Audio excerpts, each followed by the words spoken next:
So if you just bought a 50,000 K Mr. Heater Big Maxx and you want to use it on propane, you have to convert it, changing out the jets and the spring.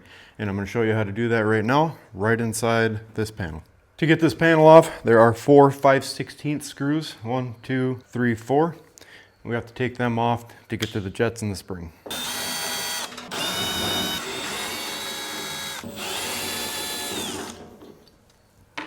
And then the panel just slides right off. So once you have the panel off, there are 4 screws here. 1, 2, 3, 4. And that allows this to pop out. And then you can change the jets that are in there.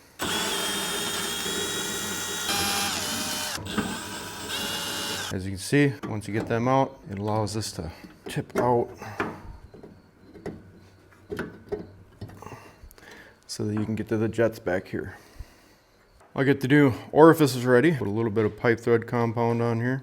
So now we'll take these orifices out with a 12mm wrench. Set these aside so we don't get them mixed up.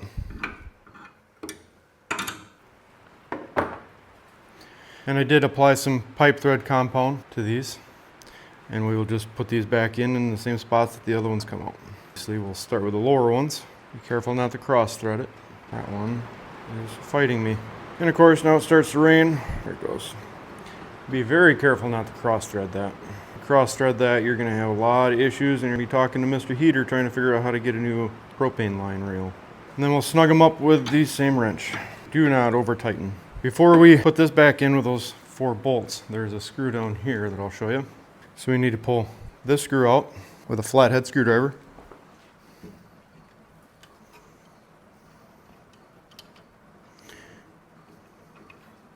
As you can see, it's only got a few threads on it. And even farther down in there. So we have to take this black cap out, but I can't film it and take it out at the same time because you won't see anything. So I'll take it out and then I'll show you what it looks like. Once you get it threaded all the way out, if you got a small pair of pliers to grab onto it and pull it out. That is what the cap looks like. Set this aside. They did give a new one with the propane conversion. And after that, with the same pliers, you can pull out the spring. So that is the natural gas one, and this is what we're putting in is for the propane.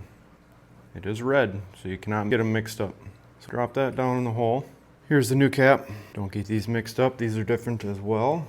So we will plop that down in there and we'll screw that in fully. Be careful not to cross thread this as well. So once you get that all the way down, we'll back it off 1.5 turns. There's a half. There's 1. There's 1.5. And then we will put this silver cap back on. Once you get the spring in, there is a sticker that comes with it to let you know that whoever works on this, it has been converted to propane. So we'll stick that on there to where they can see it easily, just like that. So once you get the 3 orifices put back in for your propane and your spring in the regulator, then we can slide this back up and put in the 4 screws that go in there. Always start your screws by hand first so that you don't cross thread them. That'd be a simple trick to keep you from having a lot of headaches down in the future. And then reverse the process for the cover. Slide it in. 4 screws to tighten everything back up.